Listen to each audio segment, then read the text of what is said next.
वर्णाण दंसण सहावम ओच्छामिनियम सारम केवली सुध केवली भणिदम। यह नियम सार परमागम है। इसका तीसरा अधिकार शुद्ध भाव अधिकार। इसकी गाथा नंबर 48 पृष्ठ 101 आपके में भिन्न हो सकता है। यह चल रही है अपनी गाथा पढ़े पहले। अशरीरा अविनाशा अणिंदियाणिमला विशोधप्पा जहलो यज्ञ सिद्धा तह जीवा संसिदीणेया। अशरीरा शरीर रहित, अविनाशा विनाश रहित, अणिंदिया इंद्रियों से रहित, निर्मला निर्मल, विशुद्धप्पा और विशुद्धात्मा, सिद्धा सिद्ध भगवान, जह लो यज्ञ जैसे लोक के अग्रभाग में है, तह उसी प्रकार जीवा जीव संसिदीणया संसार में जानना चाहिए। अब देखो इसमें एक बहुत महत्वपूर्ण शब्द जो है वो है जीव। क्यों है? क्योंकि आप गौर करें ये जीव की सभी जीवास्तिकाई की बात है। किसी पर्टिकुलर उन्होंने संसारी और सिद्ध की बात नहीं की। जीवा संसिद्धि संसार में है लेकिन संसारी नहीं कहा, लोकाग्र में है लेकिन लोकाग्रवासी नहीं कहा। वो एक एड्रेस है। एड्रेस व्यक्ति की पहचान नहीं होती। यदि एड्रेस व्यक्ति की पहचान बनने लगे तो उसी क्षण समझ लेना कि आपका महत्व खत्म हो गया। समझ में आया? जैसे मैं कहाँ रहता हूं, कई लोग बताते हैं राष्ट्रपति भवन के पिछवाड़े के क्वार्टर में रहते हैं। कहते कहाँ रहते? राष्ट्रपति भवन रहते। समझ गया? एक महाराज जी को कहीं वहां किसी ने पीछे क्वार्टर में रहते, उन्होंने आहार दे दिया, चले गए आहार लेने। विज्ञापन क्या करवाया? उनका राष्ट्रपति भवन में आहार हुआ, जैसे राष्ट्रपति ने दिया। आप अपनी कीमत कम कर रहे हो। यदि एड्रेस से आप महान हो बताने की कोशिश कर रहे हो तो अपनी कीमत कम कर रहे हो। तो एड्रेस से जीव का स्वरूप नहीं, चाहे यहां रहे चाहे कहीं रहे, वो जीव एक जैसे है दोनों अवस्थाओं में, दोनों जगहों पे। कैसे? पहले अशरीरी है, दूसरा अविनाशी है, तीसरा अनिंद्रिय है, चौथा निर्मल है और पांचवा विशुद्धा। इनका थोड़ा स्वरूप बताया था, थोड़ा संक्षेप में और लेते हैं। शरीर रहित क्यों कहा? यहां शरीर से रहित हो गए अर्थ नहीं है। अर्थ है जिसका शरीर से कोई लेना ही देना नहीं है। मतलब हम शरीर के बिना जीव का पहचान नहीं करते। भाई बताओ आप जीव की पहचान। एक इंद्रिय जीव, दो इंद्रिय जीव, तीन इंद्रिय जीव, चार इंद्रिय जीव, संगी जीव, असंगी जीव, ये जितनी आप पहचान कर रहे हो ये क्या है? शरीर से नहीं बताओ। एक इंद्रिय वाला कौन होता है? शरीर ही है। दो इंद्रिय वाला भी शरीर है, तीन इंद्रिय वाला भी शरीर है, चार इंद्रिय वाला भी शरीर है, पांच इंद्रिय वाला भी शरीर है, संगी भी शरीर है, असंगी भी शरीर है, त्रस भी शरीर है, स्थावर भी शरीर। ये सब शरीर की पर्याय हैं, शरीर के परिचय हैं जो जीव पर लागू किए जाने। बात समझ में आ रही? क्यों निषेध किया? कि यहां पर शरीर रहित कहने का उद्देश्य शरीर से रहित होना नहीं है। चूंकि आप शरीर से परिचय जानते हो और जीव के स्वरूप में शरीर का परिचय लागू नहीं पड़ता, तुम जीव का ऐसा स्वरूप चिंतन करो जिसमें एड्रेस की कीमत नहीं हो। भाई राष्ट्रपति कहीं जाके बैठ जाए, उसके प्रोटोकॉल लगेंगे नहीं लगेंगे? उसकी व्यवस्था वही होगी कि नहीं होगी? कहीं आता है राष्ट्रपति, उसे बीमार नहीं पड़ जाए नॉर्मली, कोई घटना नहीं होना, लेकिन उसके लिए स्पेशल एक छोटा सा मेडिकल सेंटर बनाया जाता है। अरे जब वो फिट है जब ही तो जा रहा है। बीमार हो तो जाएगी कौन, समझ रहे ना, लेकिन बनाया जाएगा साहब। उसे कुछ काम नहीं करना पर्टिकुलर, लेकिन उसके लिए वैसे वॉशरूम वगैरह वो सब व्यवस्थाएं की जाएंगी। तो ज्यादा यार 1 घंटे के लिए जाता था, उतने में कोई जरूरत नहीं, लेकिन की जाएगी साहब, समझिए। उनके साथ कैसे कौन खड़े होंगे, कौन बैठेंगे, फोटो सेशन हो या कुछ भी हो, हर एक के नियम बने, समझिए। क्यों करें बनेंगे भाई, आखिर राष्ट्रपति है, कीमत उसकी है, वो जहां बैठेगा वो उसकी प्रेसिडेंट चेयर कहलाती है, उसके बराबर की दूसरी चेयर नहीं लग सकती। जहां भी लगेगी, मंच पे हो चाहे किसी भी हॉल में हो, उसकी चेयर सबसे स्पेशल होगी, ऊंची भी होगी, उसकी पुस्त भी, पीछे पीठ भी ऊंची होगी, स्टाइल डिजाइन भी अलग होगी। अब वो चेयर प्रेसिडेंट की नहीं है, भले ही टेंट हाउस की हो या उस बिल्डिंग की हो, लेकिन लगाते समय बाकी सबसे वो बेहतर या ऊंचा दिखा के उसका नाम प्रेसिडेंट चेयर हो जाता है। वो चेयर लकड़ी की, प्रेसिडेंट की नहीं, समझ रहे, या उसी मालिकाना हक से गए तो उस संस्था की या टेंट की है, पर प्रेसिडेंट चेयर क्यों होगी? क्योंकि प्रेसिडेंट उस पर बैठे, इससे उसकी कीमत है, उस चेयर से प्रेसिडेंट की कीमत नहीं है। भाई जिस चेयर पे प्रेसिडेंट बैठे, उस चेयर पे बैठ के आप फोटो निकलवाते करते ना कई लोग, तो इससे कीमत किसकी बढ़ती है, आपकी के चेयर की? भाई आप तो प्रेसिडेंट नहीं हो, उस पर बैठ के फोटो निकलवा रहे हो, मतलब आप दिखाना चाहते हो हाँ भाई हम भी, एक चेयर इतनी महत्वपूर्ण है कि हम इसके साथ फोटो निकलवा रहे, समझिए। और जब प्रेसिडेंट इतना महत्वपूर्ण होगा तो वो चेयर जो भी होगी वो, यार साहब इस पर महामहिम बैठे थे, इसमें उनकी फोटो निकली थी, तो चेयर की कीमत बढ़ जाती है। तो यहां पे शरीर की कीमत बढ़ाना है या जीव की, समझिए। इसलिए अशरीरा जो कहा, उसका उद्देश्य शरीर रहित नहीं है, चूंकि तुम शरीर से ही जीव का परिचय जानते हो, और जिससे तुम परिचय जानते हो वो जीव का स्वरूप है ही।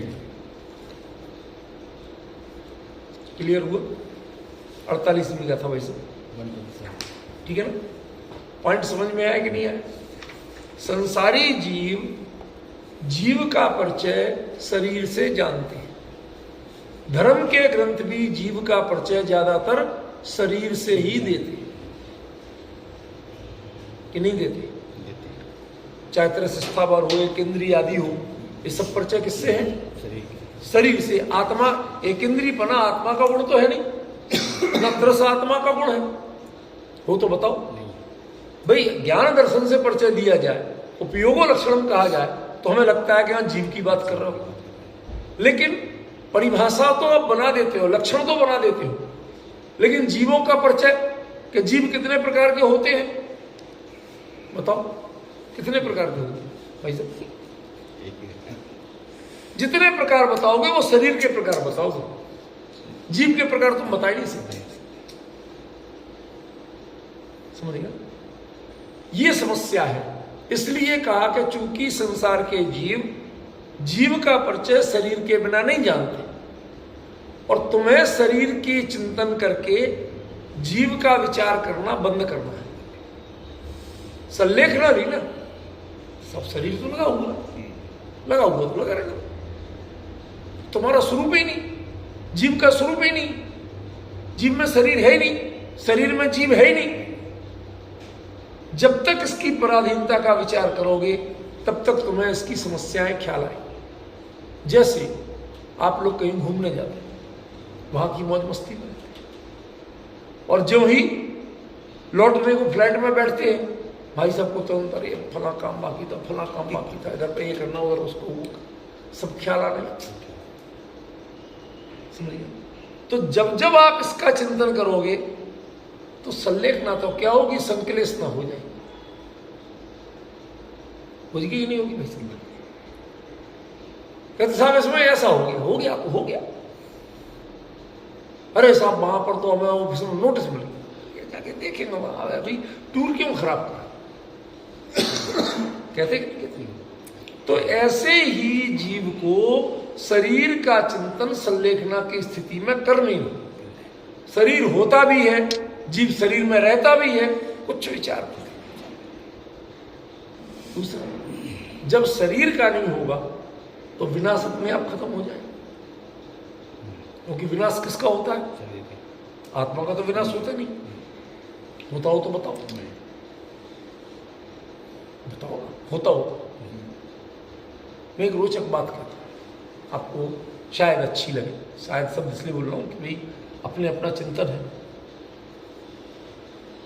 एक श्वास में 18 बार जन्म, 18 बार मरण। निगोदी अजीब के होते कि नहीं होते?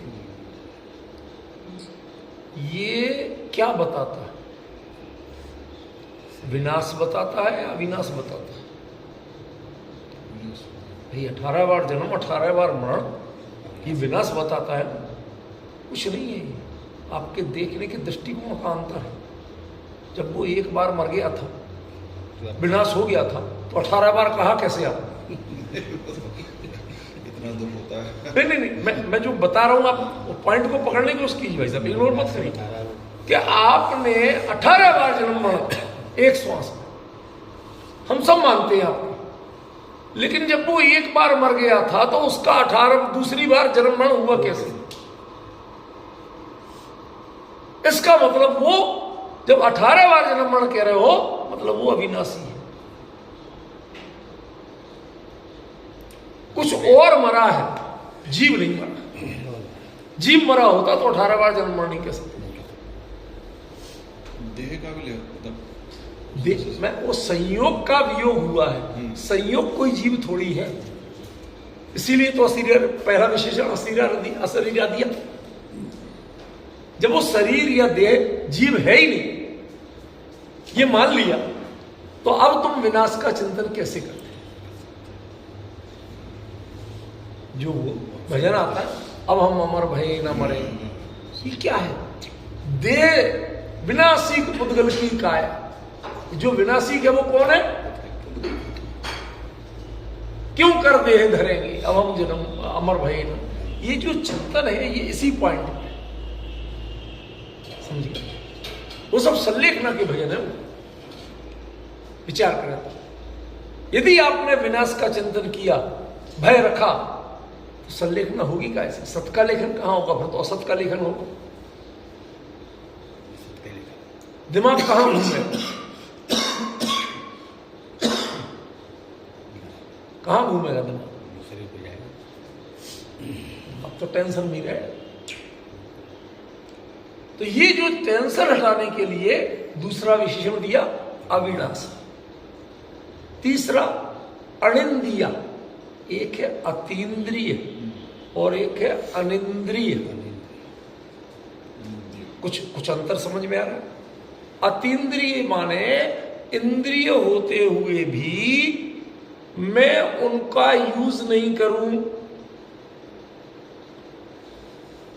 आप अतीन्द्रिय है लेकिन अनिंद्रिय नहीं। आपके पास करोड़ों रुपए होते हुए भी आप नहीं खर्च कर रहे। तो दुकानदार का भाई साहब इतनी तो कमाई है ही आपकी, किस पद पे हो? फला पद। अरे इतना तो बहुत कमाई है आपकी, क्या कमी है? आप 25,000 का कपड़ा नहीं ले सकते? ले तो मैं बहुत कुछ सकता हूं, नहीं ले रहा। पैसा है, नहीं कर रहा खर्च। वो अतीन्द्रिय वाली बात है। इंद्रिय की स्वीकृति है और उसके बाद उसका यूज नहीं करना, ये अतीन्द्रिय है। और जो इंद्रिय को स्वीकार करने को ही तैयार नहीं है, वो अनिंद्रिय है।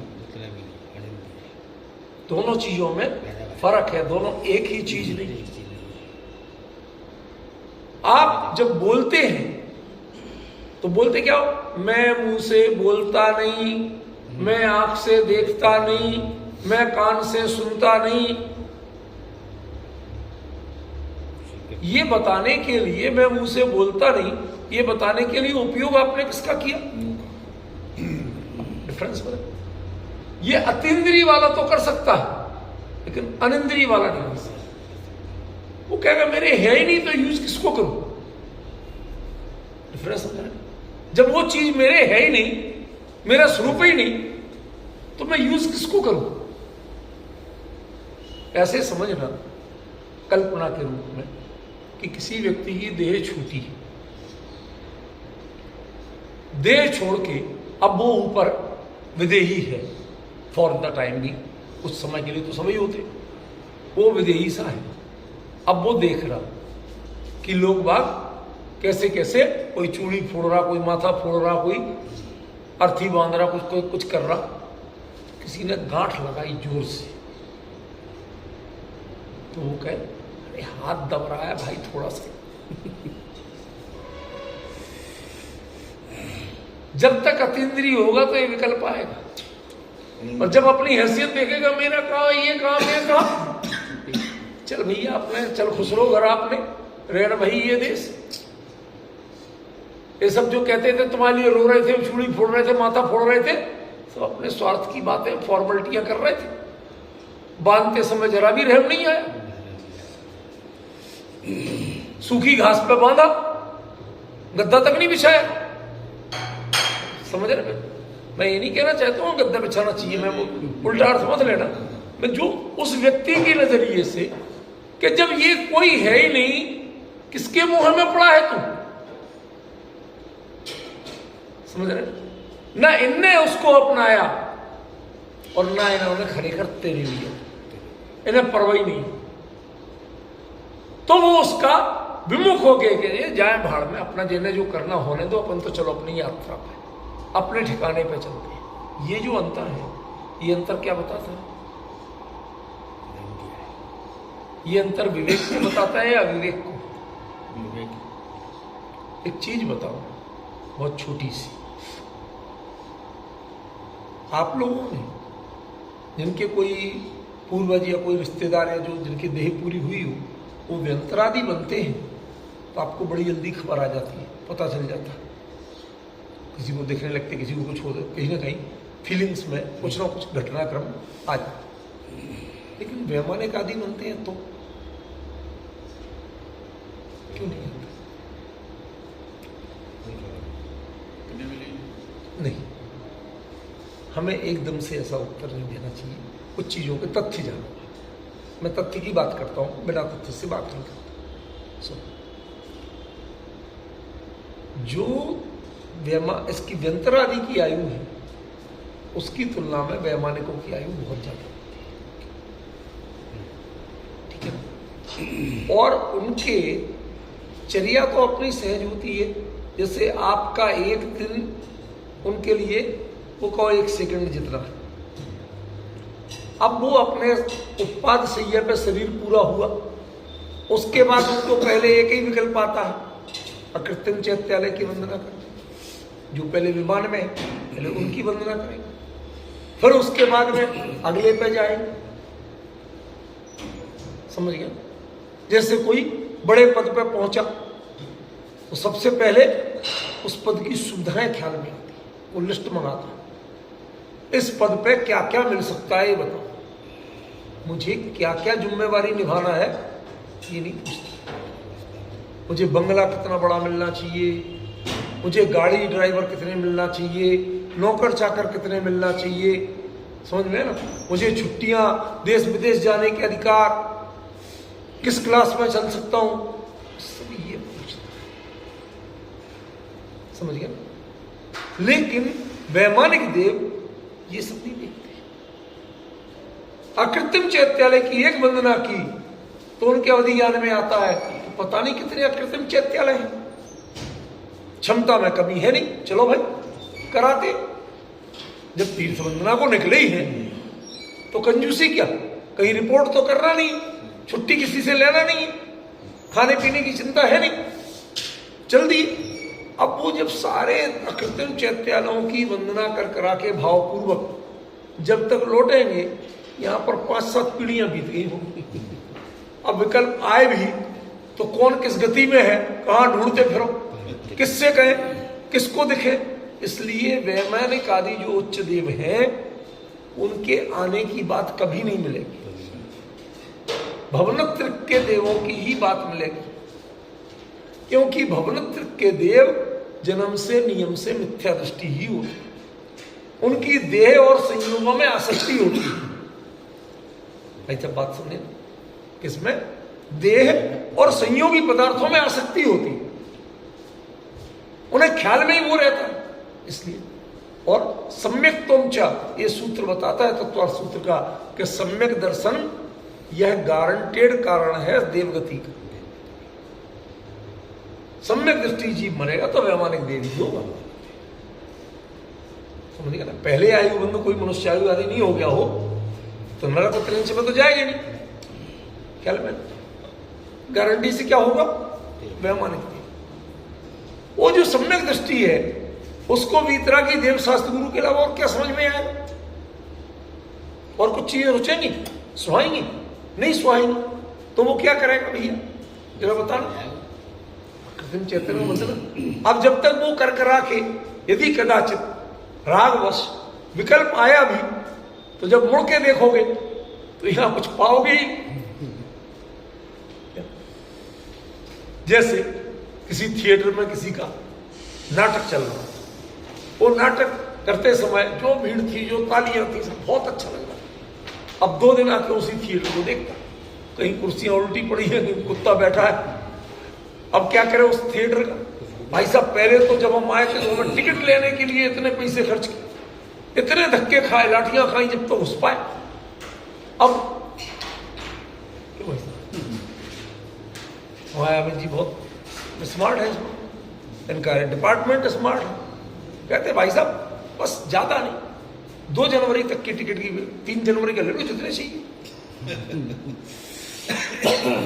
आप डिफरेंस समझ रहे कि नहीं समझ रहे?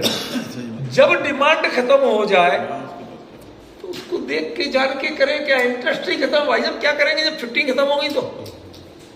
तो ऐसे ही उन वैमानिक देवों के यहां पर इतनी पीढ़ियां जो संसार के जीवों की बीत गई कि उनको जानने, पहचानने और याद करने इतना तक में ही इंटरेस्ट खत्म हो जाता है, आना जाना तो दूर की बात।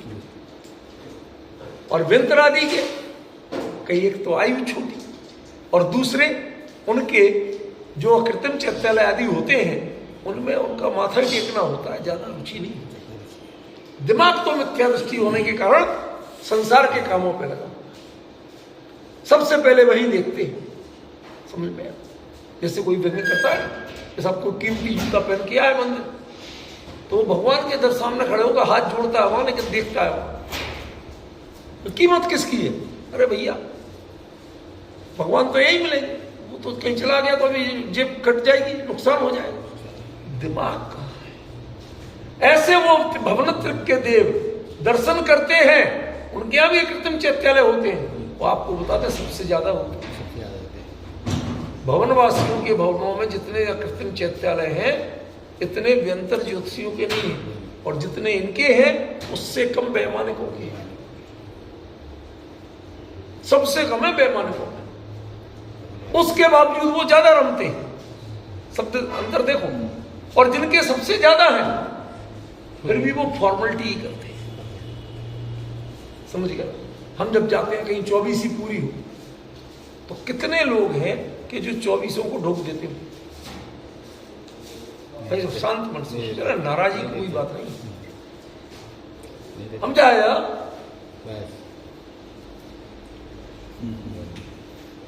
समूह वंदना कर ली, प्रत्येक वंदना कोई नहीं करता, होता अंतर कि नहीं होता? मानते हो?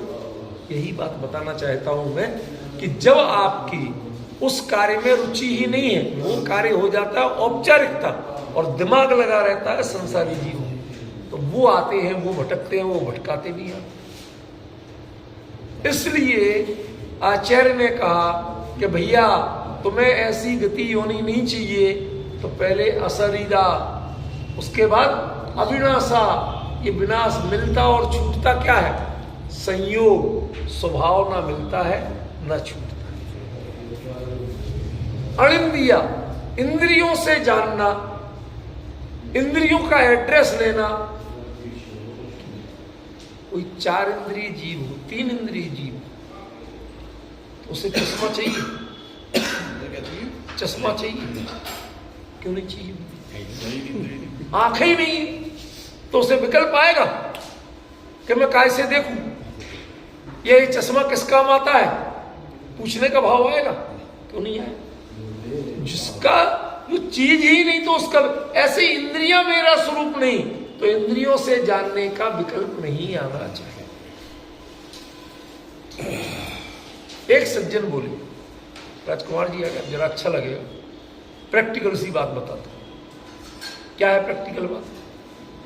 राजकुमार जी को बड़ी जल्दी समझ में आया। एक बताते, एक सज्जन थे, उनने सल्लेखना में भावना व्यक्त की कि मैं भगवान का अभिषेक देखूं, शांति धारा देखूं। अब मैं आपको असलियत बता रहा हूं, कौन देखेगा? ये देखना किसका काम है? शांति धारा देखना। तुम ज्ञान का काम करो, इंद्रियों की गुलामी मत करो। कोई हमें पाठ ही सुना देता, भाभी जी किस लिखने वाले का काम है? बताइए, ये गुलामी संलेखने वाले कर सकता है? ये अपेक्षा संलेखने वाला कर सकता है?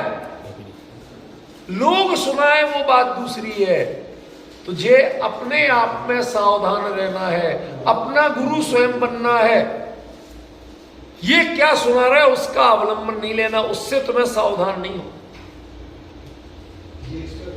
आप आंख खोल के चलो, प्रॉपर रोड की चाल देख के चलो, उतनी स्पीड लेके चलो कि कोई भी बात हो तो गाड़ी अपने कंट्रोल में रहे। तो साइन बोर्ड किसी काम के हैं? ये किसके काम के हैं? कि जो आपस में बतियाते चलते हैं, अनलिमिटेड स्पीड पे चलना चाहते हैं, तो भाई साहब आगे जेड टर्न है, जरा कंट्रोल कर लो, धीमे चले। आगे स्कूल, बच्चों का स्कूल है, ये सब जिनको ब्रेक लगाने की मजबूरी हो, ब्रेक लगाया जाता है आउट ऑफ कंट्रोल स्पीड में। जब पहले ही सब कुछ सहज हो तो ब्रेक काय का लगा? हम वैसे ही कंट्रोल कर लेंगे, आराम से निकल लेंगे। तो जिनका अपने पर नियंत्रण नहीं है उनके लिए सूचनाएं उपयोगी होती। जो स्वयं नियम संलेखना को नहीं जानते कि संलेखना में क्या किया जाता, उनके लिए वैराग्य के पाठ उपयोगी होते। लेकिन जो खुद जानते हैं, उनसे बेहतर जानते हैं, उन्हें ये पाठ क्या करेंगे? अब ये तो इनकी मजबूरी है कि आपके सामने संसार की चर्चा नहीं कर सकते, उन्हें और कुछ आता नहीं है, इसलिए वो अकेले पाठ पढ़ते हैं। आपके लेवल की बात उन्हें आती नहीं है, आत्मा के अनुभव की बात उन्हें आती नहीं है, वो उसमें आपके गुरु नहीं बन सकते। समझ गए? इसलिए वो अकेले वैराग्य के पाठ पढ़ के जो कुछ, जैसे किसी को मंदिर में आए, अब उसके लिए ले दे के एक चीज आती थी, नमोकार मंत्र, तो बेचारा कितना टिकेगा? 9 बार। एक बार पढ़ेगा, 9 बार पढ़ेगा, बहुत ज्यादा हिम्मत मारेगा, 108 पढ़ लेगा। अब इसके बाद परिसर से मैं एक आपको बड़ा सुंदर रूपक बताना चाहता हूँ। वो एक प्राकृत के कवि हुए जयवल्लभ, उन्होंने श्वेतंबर आचार्य थी, दुनियादारी की बड़ी अच्छी बातें लिखी उन्होंने। तो वो एक बात लिखते हैं कि एक कोई पहले अनपढ़ होती थी स्त्री, पढ़ने लिखने का अधिकार नहीं, तो उसके पति गया परदेश। तो जाते समय क्या क्या गिनते, आ जाओ जल्दी आ जाओ, गिन लेना था। तो उसे गिनने का साधन क्या था कि 5 इस हाथ की, 5 इस हाथ की, 5 इस पैर की, 5 इस पैर की। तो वो कहते हैं अंगुली गणनाई आई गया दिया, जितनी उंगलियां थी उतने गिनने से दिन ज्यादा होगा। अब सब गिन ली, एक दिन में पैर 1 2 3 4, फिर इस हाथ की, फिर इस पैर की, फिर इस पैर की। अब मैं केड़ गढ़ जाऊं, मैं अब गिनूं का ऐसे? साधन ही खत्म हो गए, गिने का ऐसे, इंद्रियां खत्म हो गई, तो विषय जाने का ऐसे। इंद्रियों का आकर्षण टूटना चाहिए, आपको विकल्प नहीं आना चाहिए कि हाँ साहब सुनने के लिए फटाक से मशीन लगाए, पढ़ने के लिए फटाक से चश्मा लगाए। आपका ज्ञान इंद्रियों की गुलामी में प्रवर्तित नहीं होना चाहिए, उसके संस्कार तोड़ो। संलेखना तब होगी, तब आप आत्मा के स्वरूप का चिंतन करेंगे, उसके बारे में आप सोचेंगे। अन्यथा आप शरीर की ही सोचते रहेंगे, जितना चाहे कर लें। बीमारी की ही सोचते रहेंगे, बुढ़ापे की ही सोचते रहेंगे, लकवा मार गया तो उसकी सोचते रहेंगे। माफ करना, आप संलेखना नहीं करेंगे। संलेखना आत्मा की होती है, शरीर की नहीं होती। समझे? इसलिए आचार्य ने कहा ये भी जरूरी है। उसके बाद में ऋणमला, साहब एक काम करो, संलेखना क्यों करना? कहते परिणामों की विशुद्धि के लिए, कहते ना दोषों के विनाश के लिए। कहते आत्मस्वरूप में यदि दोष जब भी चुनो, आप विचार करोगे, यदि आप कोई बीमारी का विचार करोगे तो फिर डॉक्टर का भी विचार आए, फिर पैथी का भी विचार आए कि नेचुरोपैथी ले, क्या आयुर्वेद ले, कि यूनानी ले, भाई साहब एलोपैथ ले, होम्योपैथ ले। ये पैथियों का विचार कब आएगा? जब बीमारी की स्वीकृति करोगे। भले ही बीमारी हो, आपको पता ही नहीं, पनप रही हमें पता ही नहीं, तो कौन सी पैथी अपनाना? डिफरेंस समझे? आत्मस्वरूप में जब कोई विकार है ही नहीं, तो कौन सी पैथी अपनाना, कौन सी संलेखना लेना? भाई साहब संलेखना का भी कई भेद है। कहते नियम संलेखना में कोई भेद नहीं होता। नियम संलेखना का अभ्यास है। वो तो जिसकी जो भूमिका होगी उस लेवल का करेगा। समझ गए? जैसे शादी की बात, वो बच्चों को शादी का अभ्यास माने, शादी माने दो का मिलन, आयोजन कितना होगा ये तो माँ बाप की बात है, ये बच्चों की बात थोड़ी। डिफरेंस समझ रहे? वो आयोजन है, किस ढंग से होगा, किस लेवल पे होगा, वो अलग चीज है। मूल में संलेखना तो आत्मा के निर्मल, एक स्वीकृति, मैं निर्मल हूं। जब निर्मल हूं तो मुझे किसी मल का क्षय करना नहीं है, तो मल का विचार करना नहीं है, और मल को दूर करने का उपाय सोचना। भाई साहब कोई गंगा बेचने आए तो आप चुनोगे कौन सा कंफर्ट में, पर हमारे मुकेश जी नहीं चुने। वो कोई है भाई साहब बहुत बढ़िया गंगा, जब वो है ही नहीं तो चुने काहे में? आप समझते हो? तो जब मल है ही नहीं तो मल दूर करने के उपाय और विचार ये कौन करे? और अंत में क्या कहा? विशुद्धप्पा, मैं तो शुद्धात्मा हूं, बिल्कुल विशुद्ध, जिसमें शुद्ध होना नहीं है। ऐसा ये तो लोयज्ञ सिद्ध, ये तो लोकाग्रवासी सिद्धों की बात है, हमारी बात कहां है? प्रश्न किया कि ये बात तो लोकाग्रवासी सिद्धों की है, ऐसी क्वालिटियां तो उनमें पाई जाती हैं, हम में थोड़ी होती हैं संसार के। हम तो संसार में पड़े हुए जीव हैं। और राजकुमार जी कहते अरे डॉक्टर साहब कहाँ की बातें कर रहे हैं आप, तो संसार के जीव हैं, हमारे हिसाब की बात करो, हमें तो सब चलेगा। चलो अब आपकी बात कर लेते, बिल्कुल आपकी बात करेंगे, चिंता नहीं करो। संसार में सबसे लोएस्ट स्थिति क्या है? निगोद से लोएस्ट कुछ है? बताओ आप, निगोद से लोएस्ट कुछ है? नहीं है ना? अब बताओ, निगोद में शरीर होता है? नहीं होता नहीं। आप ऐसे मत समझिए भाई साहब, आपसे पहले उत्तर देने वाले हैं राजकुमार जी। ज्यादा नहीं, ऐसा किसी पे कमेंट्स नहीं करना, मैं अच्छे रूप में कर रहा हूँ राजकुमार जी, मैं व्यंग नहीं कर रहा। मतलब उन्होंने भले ही अपनी सहज वृत्ति रखी है, लेकिन आपकी हर बात ध्यान से सुनी, यानी तो छूटते ही उत्तर नहीं देते। समझ गया? निगोद में शरीर होते ही नहीं, क्योंकि शरीर उनके कुछ भी हो, लेकिन शरीर पर्याप्ति लायक टाइम ही नहीं। अंतर मुहूर्त तो चाहिए शरीर पर्याप्ति के लिए कम से कम, और वो एक श्वास में 18 बार जन्म, 18 बार मरण। एक अंतर्मूर्त में पता नहीं कितने जन्म मरण हो जाए। पर्याप्ति पूर्ण का टिके तब तो कुछ हो, जो टिके ही नहीं उसकी क्या हो। समझ गए?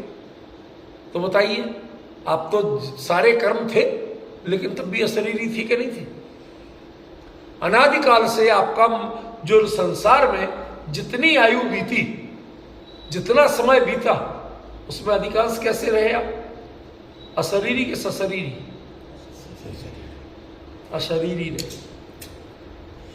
निगोद में करोड़ों सागर पर्यंत और त्रिस पर्याय अधिकतम 2000 सागर की। कैलकुलेशन समझ में आ रहा भाई साहब? ये अधिकतम 2000 सागर की, मतलब आपको कपड़े लत्ते पहनने को मिले, शरीर क्या कपड़े लत्ता तो है, ये टाइम अधिकतम 2000 सागर का। उसके पहले करोड़ों करोड़ों साल तक आप दिगंबर ही रहे हो।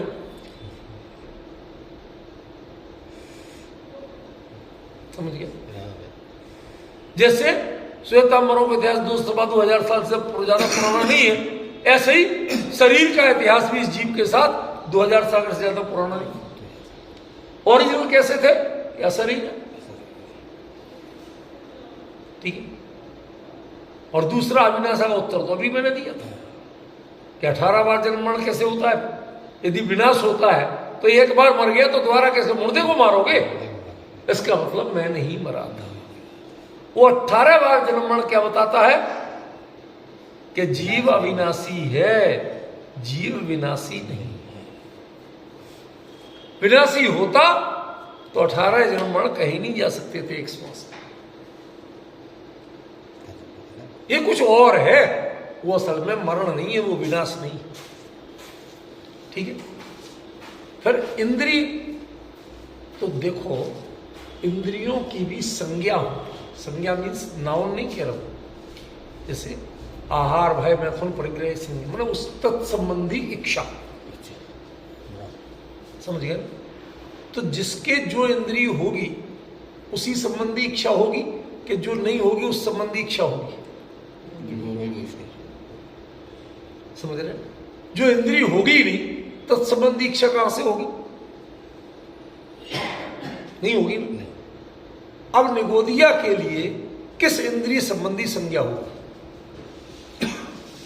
कि मैं देख लूं, कि मैं सुन लूं, कि मैं दौड़ लूं, भाग लूं, क्यों? या जल्दी से मिठाई खाई लूं, थोड़ी सी मिल गई ये रखी हुई, कोई संज्ञा हो सकती है। आप सोचिए, इतने संज्ञा विहीन यदि आप हो जाएं तो आपकी परिणति कितनी शुद्ध होगी। एक भी इंद्रिय के विषय संबंधी संज्ञा जिसे नहीं हो, संज्ञा नहीं हो, ये कह रहा हूं, नाम नहीं हो ये नहीं कह रहा हूं। संज्ञा माने तत्संबंधी विषय सेवन की इच्छा का नाम संज्ञा है। परिभाषा याद रखना, समझ गए? इंद्रियों के संबंध की संज्ञा जिस जीव को अनादिकाल से अधिकांश समय हुई ही नहीं, हुई हो तो बता दो भाई। तदिंद्रिया वर्ण कर्म का क्षोभसम कभी हुआ ही नहीं, किसको जानेगा? श्रोत इंद्रिया वर्ण कर्म का क्षोभसम किसके होगा? जिसके पंचेंद्रिय होगी। श्रोत पांचवी इंद्रिय है, जो पंचेंद्रिय होगा उसको श्रोत इंद्रिया वर्ण कर्म का क्षोभसम होगा। अब जो निगोदिया है उसे ना तो श्रोत इंद्रिया वर्ण कर्म है और ना उसका उदय उपसम छह क्षोभसम है कुछ। तो संसार में ये तो कुछ प्रैक्टिकल बात बता रहा हूं, इमोशनल नहीं, प्रैक्टिकल। कि प्रैक्टिकल भी संसार में जीव कैसा है कि अनिंद्रिय ही है। उसने अनादिकाल से इंद्रिय के माध्यम से जानने की ना उसे आदत है और ना वो कर पाता है। कई चीजें हम लोग बच्चे बहुत दड़दड़ करते हैं, लेकिन हम भाई देखो ऐसा है, फोन में हम इतना खोलना है और इतना बंद करना जानते, इसके आगे हमारा नहीं। अब कोई बात करना, बेटा जरा ये कर देना, नहीं है साहब। आप तो उनके बच्चे के बाप हो, ज्यादा पढ़े लिखे हो, बड़ा अनुभव है, हमारा अनुभव दूसरी लाइन का है, इसका नहीं है, इसके एक्सपर्ट नहीं है, ये तो पैदाइशी है। लेकिन ये तो इनकी रिंगटोन सुन सुन के गर्भ में पैदा हुआ, हमने नहीं सुनी थी, समझिए ना, ये सब अभिमन्यु है। मैं व्यंग नहीं कर रहा हूं भाई साहब। छोटे छोटे बच्चे वो जैसे कर लेते हम समझ में नहीं आता, उनको सिखाया किसने? एक उंगली चलाएंगे यूं के यूं, कहां से कहां किसको टच कर रहा, उनको पढ़ना नहीं आता कि क्या लिखा है, और कर लेते। इसीलिए मैं व्यंग्य भले ही सही, लेकिन कह रहा हूं कि उन्हें आता। अब लेकिन जिनने सुना सीखा, जिनने गर्भ से संस्कार लिए, उनके होता है। हमारे जमाने में तो लैंडलाइन फोन नहीं होता था, कि होता था भाई साहब? अरे हमारे घर पे तो हमने कभी देखा नहीं होता ही नहीं। समझ गया? ये तो राजा रईसों की बातें थी, चौचलेबाजी अफसर हो गया, राजा रईस हो गए तो लगाएगा। हमारे कौन सा इतना बड़ा बिजनेस है कि हम फोन लगाएंगे? पोस्ट ऑफिस में होता है। वही तो बात कह रहा हूं ना भाई साहब, मैं सरकारी सिस्टम में कहीं देखा जाता था, बाकी होता ही नहीं था।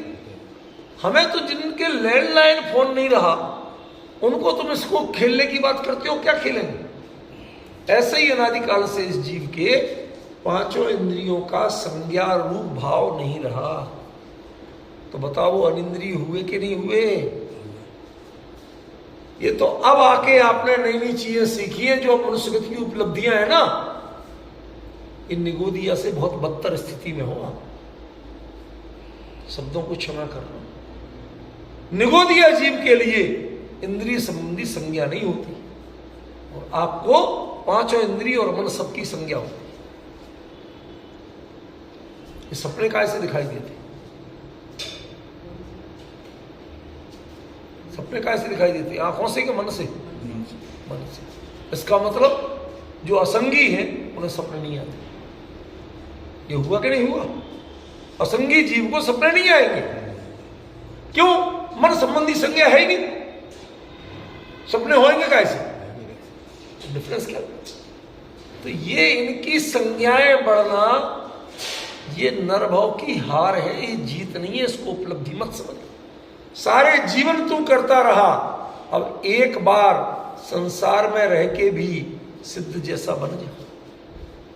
इनकी संज्ञाएं छोड़ दे। क्षण में कान की मशीन, क्षण में आंख का चश्मा, समझ में आया? बोलने के लिए गला साफ, ये सब करना बंद कर दे। ये तेरा स्वरूप नहीं है, ये जानने के तरीके नहीं है तेरे लिए। इनसे अतीन्द्रिय होके अनिंद्रिय होके जानने का विकल्प ही नहीं आना चाहिए। ये जो तुम्हें कहना पड़ता ना कि मैं आंख से देखता नहीं, मुंह से बोलता नहीं, कान से सुनता नहीं, ये तुम्हें कहना क्यों पड़ रहा? सफाई क्यों दे रहे हो? अनिंद्रिय सफाई नहीं देगा, अतीन्द्रिय सफाई देगा। जो इंद्रियों को मानेगा भी और उससे विरक्त होने का प्रयास भी करेगा, वो सफाई देगा। जो असल अनिंद्रिय होगा वो सफाई नहीं देगा। आपको अनिंद्रिय आत्मा है, अतीन्द्रिय नहीं है।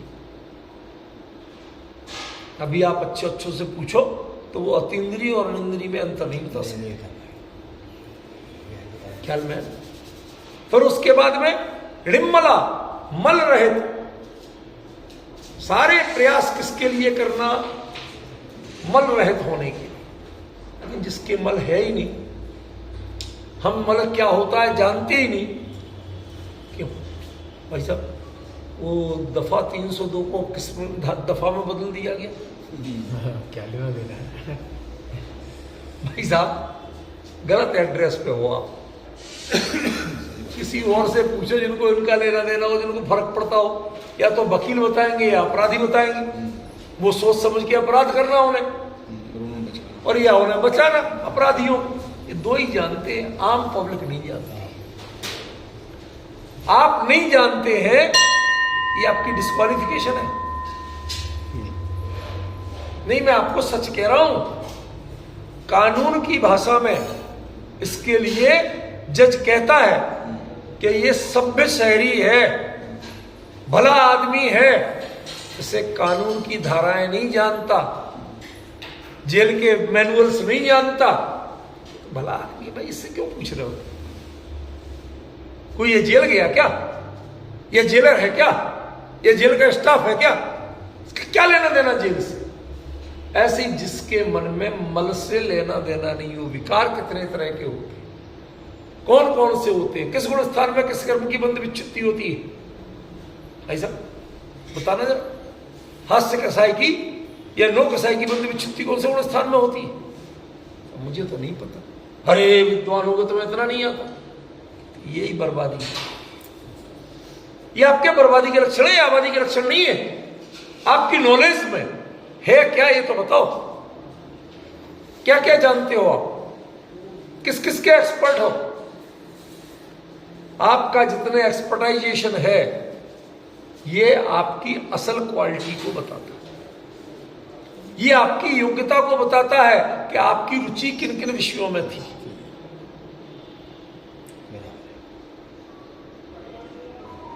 कानून की धाराएं नहीं जानना, जेल के मैनुअल्स नहीं जानना, ये सभ्य शहरी के लिए क्वालिटियां हैं, ये डिसक्वालिटियां नहीं। ऐसे ही मल कितने प्रकार के होते हैं, कब किस गुण स्थान में किस कर्म की बंधु।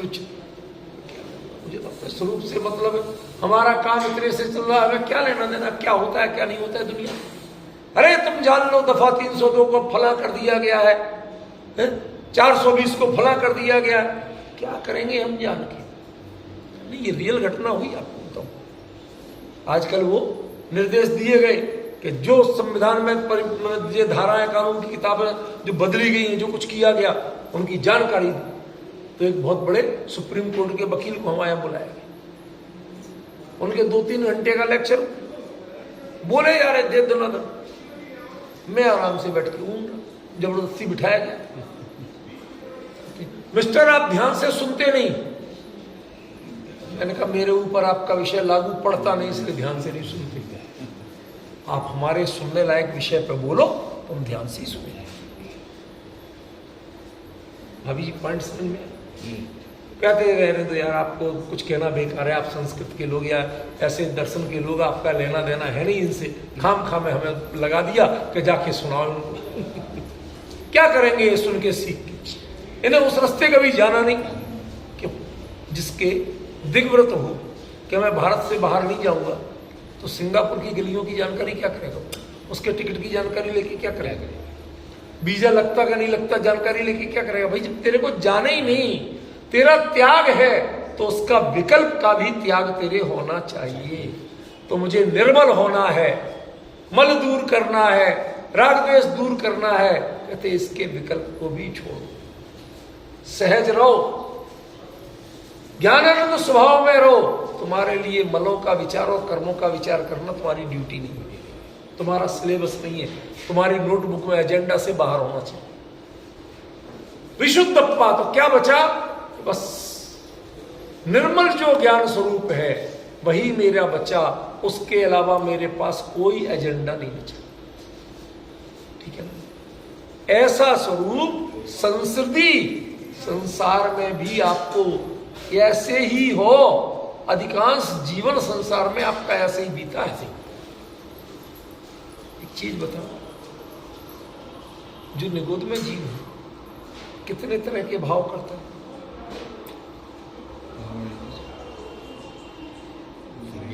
ज्यादातर भावों की जातियां मन के विकल्प से बनती हैं कि तन के क्रियाओं से बनती है?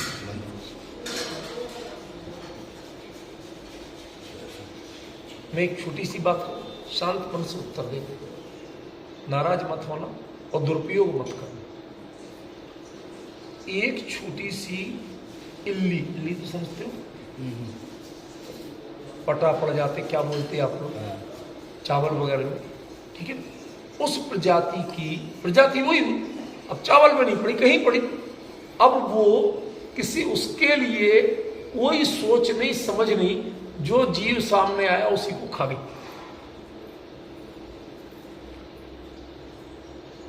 उसने भूख मिटाई कि हिंसा की? हिंसा यहां से शुरू होती है, सोच से शुरू होती है, शरीर की क्रिया से हिंसा नहीं होती। डिफरेंस समझ रहे हो? बहुत बड़ा अंतर है। आप यदि सहज हो, क्या कर रहे थे आप? भाई साहब मैं रोटी खा रहा था, तो उसने भी रोटी ही खाई। उसका उद्देश्य पेट भरना था, उसका उद्देश्य किसी का वध करना नहीं था। उसके लिए जो भी सामने आता अपने खा गया। क्यों? एक बच्चे ने धोखे से पारे की गोली खा ली, घर में रखी थी, चावल वगैरह में डालने के लिए लाई थी, पारे की गोली खा ली, आत्महत्या का केस चलेगा? क्यों? तो पता ही नहीं क्या है, टॉफी समझ के खा गया।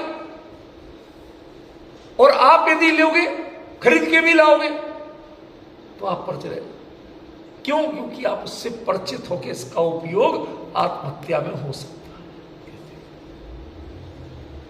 जितना पर से परिचय होगा उतने ही दोष लगेंगे। जितना पर से परिचय ही नहीं है तो उतने कर्म बांधोगे काय से? ये तो बताओ। कर्म बांधने के लिए उतने भाव भी तो करना पड़ेंगे आपको, उतने तरह के भावों का परिचय भी तो चाहिए। कि गलत कह रहा हूं? इसलिए सिद्ध और संसारी जीव जो संसार में है, मूल संसार में जो जीव, हम तो जन्म मरण हमारे लिए जीवन में इतिहास होता है, नहीं है ऐसा। किस डेट को जन्मे, किस डेट को देह पूरी हुई, ये गिनती करने में सालों लग जाते कि नहीं लग जाते? और वहां एक श्वास में 18 बार है हिसाब किताब कोई? किससे परिचय, किससे मोह और किससे विराग, बताइए। हम सोचते हैं कि हमारी दीर्घायु है, हमें इतने साधन मिल जाए, तो हम भगवान के पूजनों का, भगवान के स्तोत्रों का भी दुरुपयोग करने लगते हैं। उनमें भी कभी दिया जलाना, कभी कुछ करना, ये सब जोड़ने लगते। क्यों? विषयों की वासना की, भगवान की भक्ति के कारण।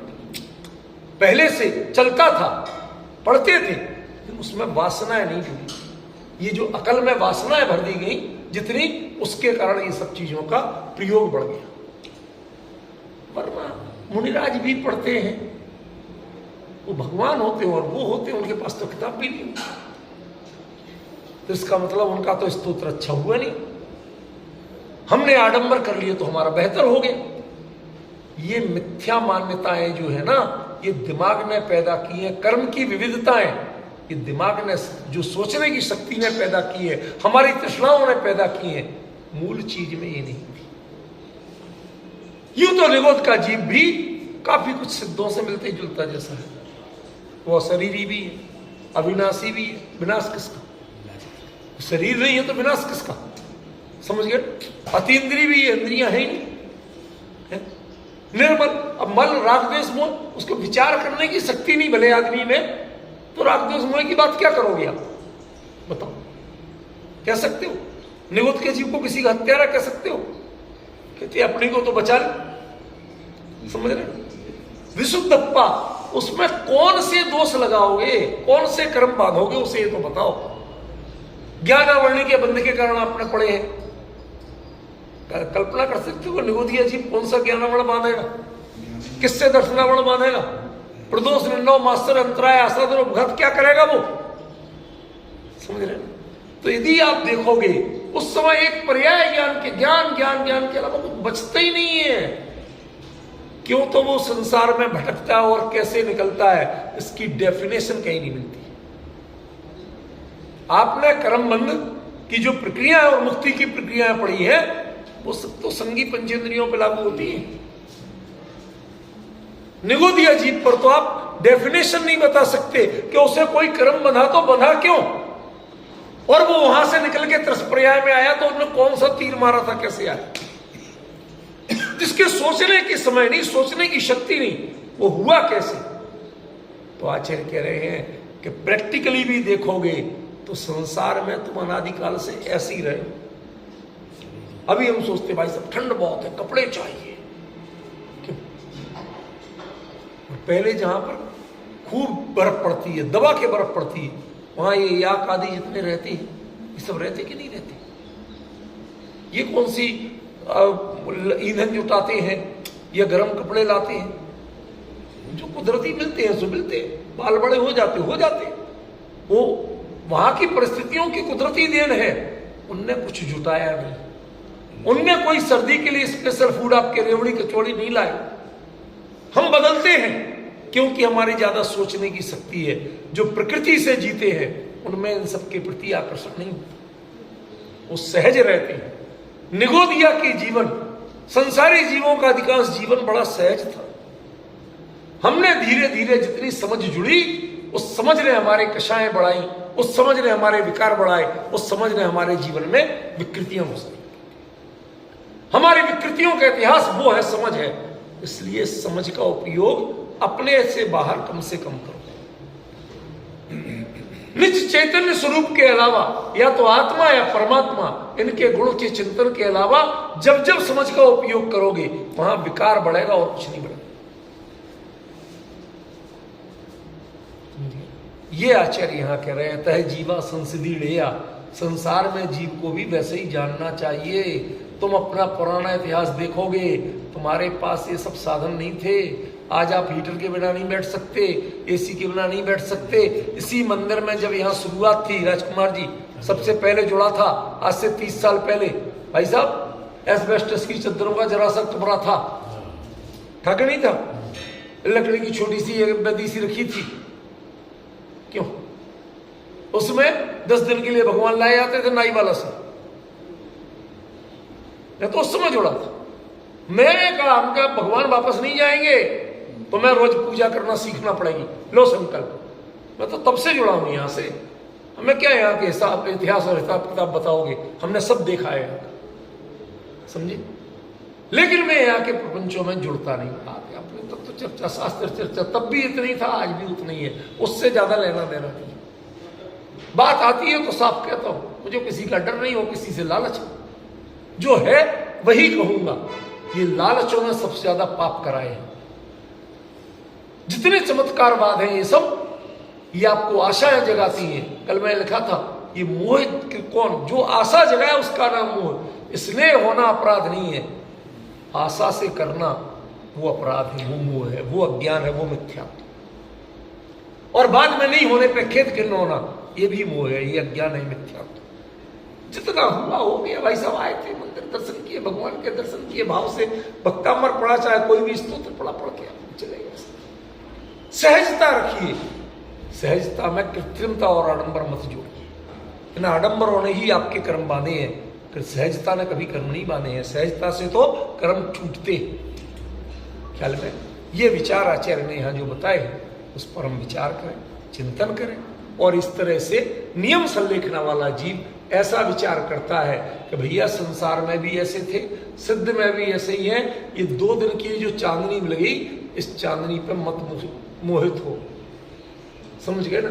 जो कुछ पा लोगे वो यहीं पड़ा रह जाएगा, कुछ साथ नहीं है। एक लाइन में जरा ये बात और बताना जी, पिछली बार आपने बताया था सिद्धों के सूक्ष्म और अव्याभान, एक बहुत ही थोड़े समय रह गया, तो उसमें बताना मेरे समझ में कम आया। दरअसल क्या है, सूक्ष्मत्व और अव्याबाधत्व को मैंने इसलिए खास तौर पर बताया था कि सूक्ष्म